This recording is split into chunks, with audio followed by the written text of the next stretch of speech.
Assalamualaikum warahmatullahi wabarakatuh. Alhamdulillahi rabbil alamin. Wassalatu wassalamu ala asrafil anbiya'i wal mursalin wa ala alihi wa sahbihi ajma'in. Amma ba'du, Bapak dan Ibu kaum muslimin jamaah salat zuhur yang dirahmati Allah. Allah Subhanahu wa taala memberikan jaminan terhadap Al-Quran yang diturunkan kepada Nabi Muhammad, walaupun sudah ratusan tahun, bahkan sampai kiamat kelak,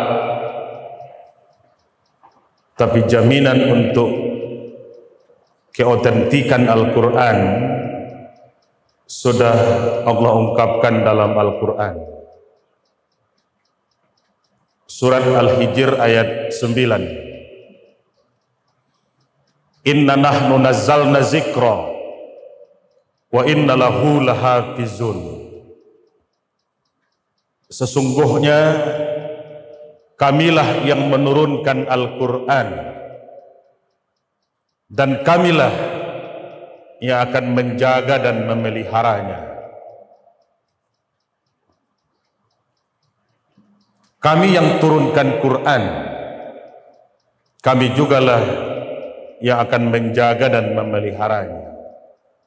Maka jangankan satu surat, satu ayat, satu huruf pun sampai hari ini belum ada yang bisa dirubah dan diganti-ganti. Sudahkah ada usaha manusia untuk menggantinya sejak dulu? Sudah. Musailamah Al-Kazzab, Musailamah si tukang bohong, sudah mencoba meniru-niru ayat yang semisal Al-Quran, tapi akhirnya jadi bahan tertawaan karena tidak ada syarat makna, tidak ada hikmah di balik kata dan kalimat Musailamah. Pada akhirnya pun Musailamah akhirnya mendapat gelar Musailamah Al-Kazzab, Musailamah si tukang bohong. Nah, kami yang turunkan, kamilah yang akan menjaga dan memeliharanya. Kenapa Allah pakai kalimat kami, tidak pakai kalimat aku?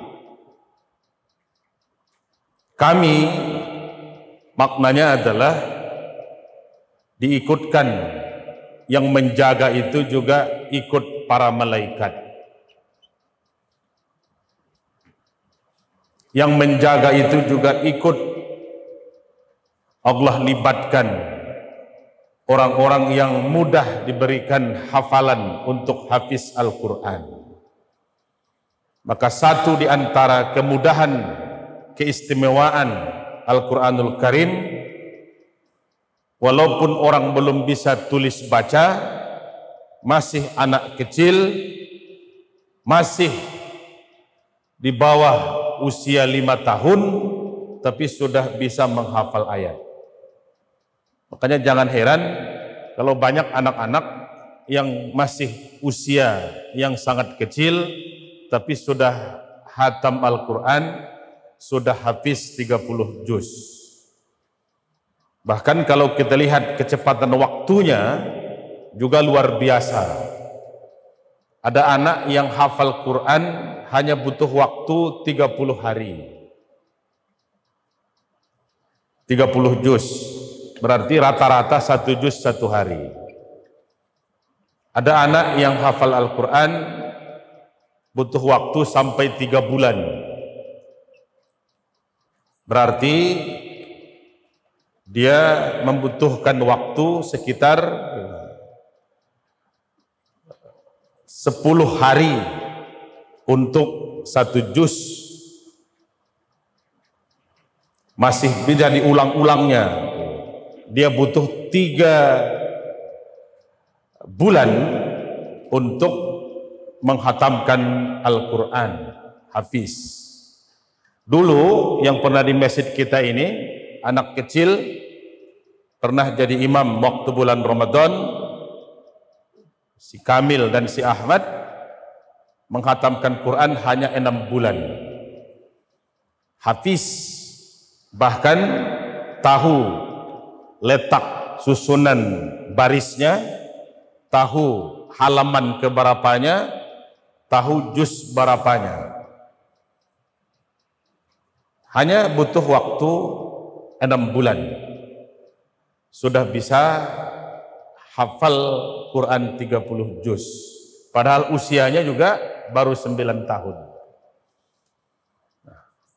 Kami yang turunkan, kamilah yang menjaga dan memeliharanya. Karena itu orang terbaik kata Rasul adalah orang yang membaca Al-Quran, orang yang memahami Al-Quran, tapi juga sanggup untuk mengamalkannya, sanggup untuk mengajarkannya. Siapa orang terbaik? Dalam agama kita orang terbaik belum tentu yang tinggi pangkat jabatannya, belum tentu yang banyak dan melimpah harta bendanya, belum tentu yang paling terkenal namanya. Orang terbaik di antara kita kata Rasul, khairukum man ta'allamal Qur'an wa 'allamahu. Sebaik-baik orang di antara kamu, orang terbaik adalah orang yang membaca Al-Quran dan mengamalkannya, membaca Al-Quran dan mengajarkannya. Jadi kalau kita ingin menjadi orang terbaik, paling tidak siapkanlah waktu untuk membaca, memahami, dan mengajarkan Al-Quran. Kenapa demikian?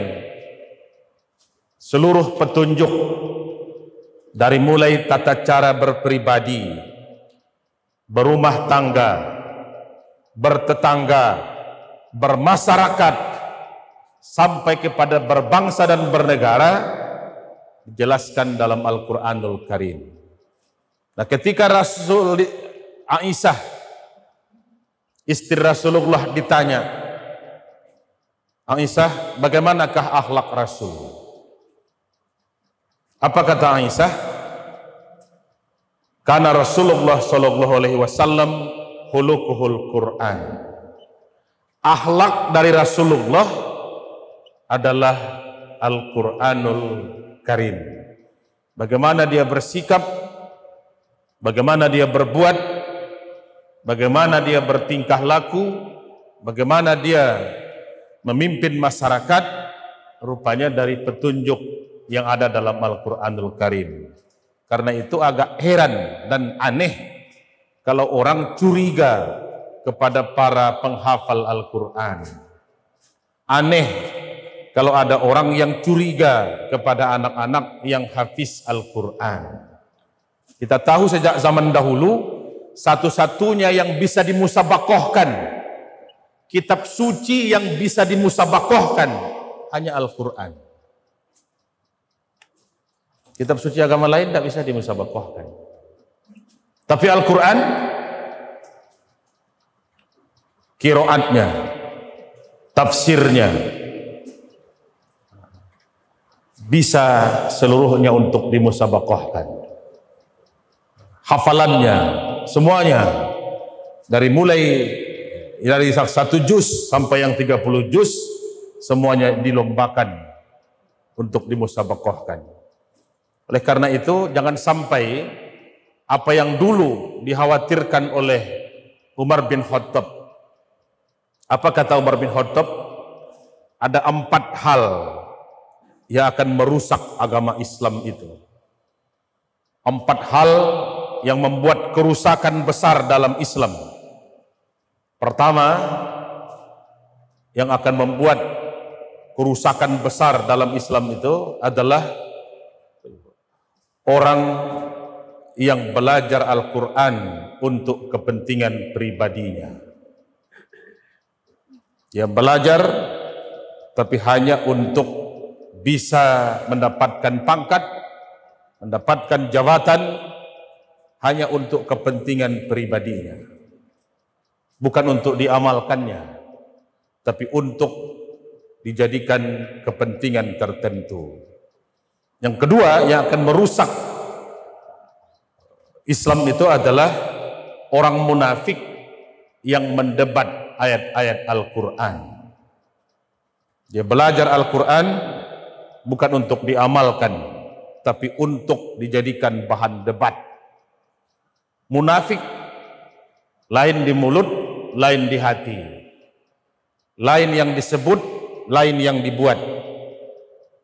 Pepat di luar, pancung di dalam. Nampaknya manis, padahal sebenarnya pahit. Munafik orang yang bermuka dua. Dia belajar Quran untuk dijadikan bahan debat. Yang ketiga yang akan merusak Islam itu adalah pemimpin yang sesat. Pemimpin tapi sesat. Kalau pemimpin mestinya untuk diikuti, kalau salah mestinya ditunjukkan yang benar, ini malah justru membawa ke tempat yang salah. Tidak boleh dikritik, tidak boleh diingatkan, dia yang paling benar. Makanya orang benar itu bagus, tapi jangan benar sendiri. Orang pintar itu bagus, tapi jangan pintar sendiri. Dan yang keempat, kata Umar bin Khattab, yang akan merusak Islam itu adalah orang alim yang menyimpang. Alim tapi menyimpang karena ada kepentingan tertentu. Mudah-mudahan kita termasuk orang yang mencintai Al-Quran. Kita baca sebelum dibacakan kepada kita. Kita amalkan, kita jadikan petunjuk, kita jadikan pedoman, karena Quran tetap akan menjadi rahmatun wasifaun lil mu'minin. Banyak maaf. Assalamualaikum warahmatullahi wabarakatuh.